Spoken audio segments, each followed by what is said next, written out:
अस्सलाम वालेकुम everyone, welcome to my YouTube channel. कैसे हैं आप सब? आज आपके साथ बहुत ही मज़ेदार आलू चीज़ पराठे की रेसिपी शेयर करने लगी हूँ। बहुत आसान तरीके से बनाना सिखाऊँगी, बिल्कुल भी टाइम टेकिंग नहीं है और बच्चे हों या बड़े सभी को बहुत पसंद आती है। और जैसा कि आपको पता है कि रमज़ानों की माशाल्लाह से आमद है, तो उसके लिए ये रेसिपी बेस्ट है। तो फिर चलें रेसिपी को स्टार्ट करते हैं। बिस्मिल्लाहिर्रहमानिर्रहीम। सबसे पहले पराठों की डो रेडी कर लेंगे, जिसके लिए मैंने मैदा लिया है 2 कप और फाइन आटा शामिल करेंगे इसके अंदर 1 कप। आप लोग चाहें तो मैदे के साथ घर का आटा भी शामिल कर सकते हैं, जैसे कि चक्की का आटा ले सकते हैं या नॉर्मल जो व्हाइट आटा होता है वो भी इस्तेमाल कर सकते हैं। और फिर इसके अंदर 1 टीस्पून जो है नमक शामिल कर देंगे और हस्बे ज़रूरत सादे पानी के साथ इसको गूँधना स्टार्ट करेंगे। नॉर्मली जैसे घर में हम आटा गूँधते हैं पराठों का, बिल्कुल वैसे ही आपने इसको गूँध के तैयार कर लेना है। और आधे से 1 घंटे के लिए आप इसको रेस्ट दे सकते हैं, वैसे आधा घंटा भी इनफ होता है इसको रेस्ट देने के लिए। और इसी दौरान अगर आप मेरे चैनल पर नए हैं तो चैनल को सब्सक्राइब करें, लाइक करें, कमेंट किया करें और बताया करें कि आपको रेसिपीज़ कैसी लग रही हैं। ये यूट्यूब को बहुत अच्छा लगता है और मुझे भी। और यहाँ पे तकरीबन हमारा सारा आटा जो है अच्छे से कंबाइंड हो गया है। इस तरह से इसको लास्ट में मुट्ठी देकर 1 टेबलस्पून के करीब जो है इसके अंदर घी शामिल कर देंगे और बाकी सारा आटा जो है घी की मदद से ही इसको सारा गूँध लेंगे और सिमटा लेंगे अच्छे से। लास्ट में आपने इसके ऊपर पानी नहीं लगाना, ज़्यादा पतला नहीं करना है इसको। इस तरह से रोल कर के इसको आपने अच्छे से घी के साथ गूँध लेना है। बहुत स्मूथ टेक्सचर आ जाता है, बिल्कुल सॉफ्ट। और अब इसको जो है हम रेस्ट दे देंगे। फिर चलते हैं नेक्स्ट स्टेप की तरफ, जिसके अंदर पराठों की फिलिंग तैयार करेंगे। उसके लिए मैंने बॉइल्ड मैश आलू लिए हैं 4 अदद और इसके अंदर स्पाइस शामिल करे हैं। नमक 1 टीस्पून, लाल मिर्च हाफ़ टी स्पून, कुटी लाल मिर्च हाफ़ टी स्पून। साथ में भुना कुटा धनिया और ज़ीरा 1-1 टीस्पून। ये मेरे पास भुना कुटा ज़ीरा रखा हुआ होता है मिक्स हुआ हुआ, इसलिए मैं वो शामिल कर रही हूँ। आपके पास अलग-अलग हो तो आप अलग-अलग भून के इसके अंदर 1-1 टीस्पून शामिल कर सकते हैं। इसकी खुशबू और उसका फ्लेवर बहुत अच्छा आता है। साथ में चॉप प्याज़, हरा धनिया, हरी मिर्चें कम या ज़्यादा आप अपने हिसाब से जैसे आपको पसंद हो आप कर सकते हैं बिल्कुल।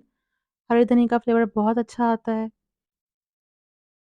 साथ में थोड़ी-सी चॉप हरी मिर्चें भी इसमें शामिल कर देंगे। यहाँ मेरे पास छोटे स्मॉल साइज़ के आलू थे इसलिए मैंने 4 लिए हैं। आप लोगों को जितने हिसाब से बनाना हो बैटर आप रेडी करके रख सकते हैं आराम से। अब यहाँ पर हमारी डो बिल्कुल रेडी है। ऑलमोस्ट 30 मिनट्स यहाँ पर हो चुके थे। अब काउंटर के ऊपर मैदा डस्ट करके इसके पेड़े निकाल लेंगे। अब आपके ऊपर है कि आप लोग जो है बड़े साइज़ का पेड़ा बनाते हैं, छोटा बनाते हैं। मैंने इसके 4 पेड़े बनाए थे और इक्वल साइज़ के 4 पेड़े आराम से बन गए थे क्योंकि मैंने बड़े साइज़ के पराठे बनाए थे ये आलू के। उसमें ये होता है कि अगर आप 2 पीस भी खा लें तो बहुत इनफ हो जाता है। सम टाइम तो 1 पीस भी बहुत इनफ होता है क्योंकि हम इसके अंदर फिलिंग बहुत अच्छी करते हैं। इस तरह से सारे 1 बाय 1 सारे पेड़े इसके निकाल लेंगे। बहुत स्मूथ से गोल-गोल पेड़े ताकि जो है इसके अंदर क्रैक्स ना पड़ें। और ये मज़े की बात है कि ये जल्दी इसलिए बन जाते हैं कि इसके अंदर कोई भी आपने बल नहीं देना पराठों की तरह। जैसे हम लच्छे पराठा बनाते हैं या उसके अंदर हम लेयर्स देते हैं, वो बिल्कुल नहीं करना। आपने जस्ट इसको जो है पेड़े निकाल के इसको बेल लेना है बड़े साइज़ का। क्योंकि रमज़ानों में सहरी में हमारे पास टाइम बहुत कम होता है और अगर आपको ज़्यादा पराठे बनाने हो तो बहुत टाइम टेकिंग हो जाता है वो। इसलिए कम टाइम के अंदर जल्दी काम कैसे हो सकता है, तो उसके लिए बेस्ट रेसिपी है। अब इसकी फिलिंग में जो है मोज़रेला चीज़ शामिल कर रही हूँ। आप लोग चाहें तो चेडर चीज़ भी ऐड कर सकते हैं या अगर आपके पास पिज़्ज़ा चीज़ हो तो आप वो भी इसके अंदर लगा सकते हैं। फिर इसके बाद जो हमने आलू की फिलिंग तैयार करी थी वो इसके अंदर लगा देंगे ऊपर। कम या ज़्यादा आपके ऊपर है, मगर ज़्यादा भरे हुए फिलिंग वाले पराठे बहुत मज़ेदार लगते हैं। अच्छा, मैंने फिलिंग में दोनों साइड के ऊपर चीज़ शामिल करी है। अगर आप लोग चाहें तो वन साइड भी चीज़ इसमें लगा सकते हैं, तो वो भी बहुत अच्छा बैलेंस आपका पराठा बन के तैयार होगा। ये समझ लें ये एक्स्ट्रा चीज़ी पराठे बन के तैयार हो जाते हैं और अगर आप वन साइड लगाएँगे तो भी बहुत अच्छे बन के तैयार होंगे।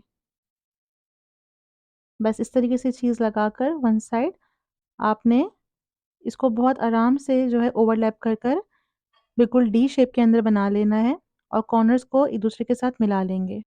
बस इस बात का ख़्याल रखिएगा कि कॉर्नर तक आपकी फिलिंग नहीं आनी चाहिए वरना फिर कॉर्नर जो है प्रेस नहीं हो सकेंगे। बस इस तरीके से इसको मिलाने के बाद आपने जो अंदर हमने फिलिंग भरी थी उसको हाथ की मदद से प्रेस कर देंगे। थोड़ा-थोड़ा हल्के हाथ से इसको फैला देंगे और फिर इसको मैदा डस्ट करने के बाद टर्न करेंगे और दूसरी साइड से भी इसको इक्वल करेंगे।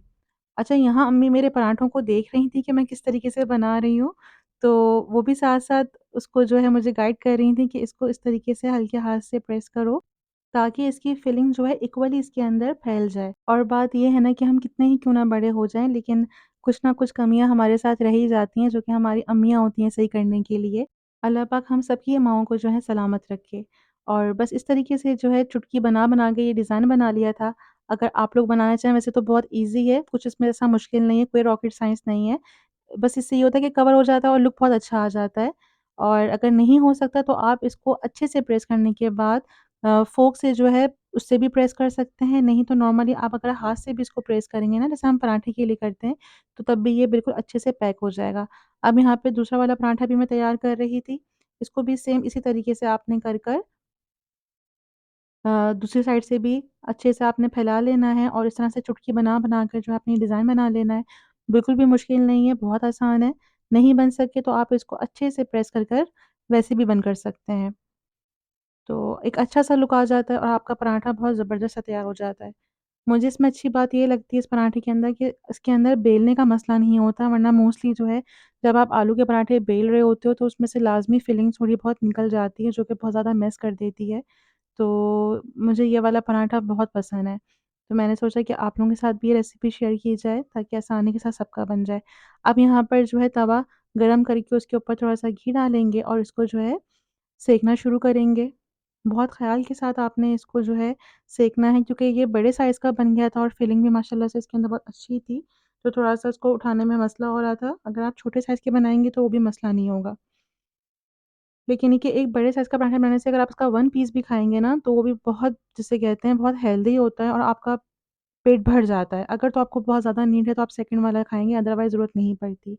बस इसको टर्न बाय टर्न करके जो है आपने सेंक लेना है, कॉर्नर्स की तरफ से भी सेंकना है ताकि कच्चे ना रह जाए ये।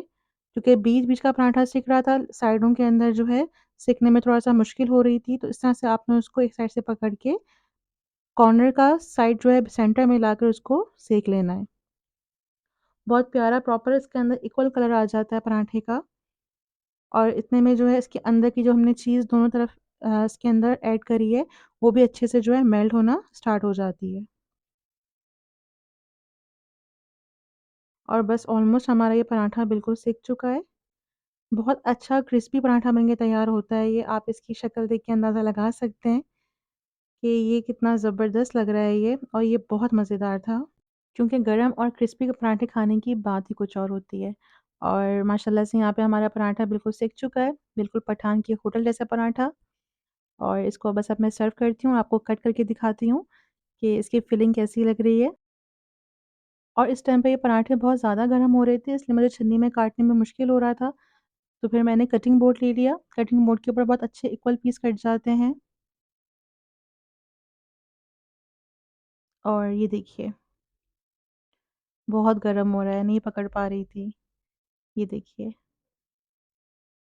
कितना अच्छा इसका क्रिस्पी लुक आया है पराठों का, कितने अच्छे से सिके हैं ये। अभी मैं आपको इसके अंदर की लेयर भी चेक करवाती हूँ। ये देखें, अब मैं टेस्ट करती हूँ कि कैसे बन के तैयार हुए हैं। ये देखिए, ये जो चीज़ है ना, ये देखने में इतनी कोई टेम्प्टिंग लग रही होती है, और इसको आप जो है रायते के साथ एन्जॉय कीजिए, लाल चटनी के साथ खाइए लहसुन की, या जैसे आपको पसंद हो। और ये बहुत ज़बरदस्त है, मतलब 1 बाइट लेकर ही मज़ा आ गया है। इसी के साथ उम्मीद करती हूँ कि रेसिपी आपको पसंद आई होगी, मुझे फ़ीडबैक ज़रूर दें और अपने फैमिली और फ्रेंड्स के साथ भी शेयर करें। अगर आप मेरे चैनल पर नए हैं तो चैनल को सब्सक्राइब करें, साथ और नोटिफ़िकेशन को क्लिक करें, इससे आने वाली मेरी हर नई वीडियो की नोटिफ़िकेशन सबसे पहले आप तक पहुँचेगी। मिलते हैं एक नई रेसिपी के साथ, अपना ख़्याल रखें। अल्लाह हाफ़िज़।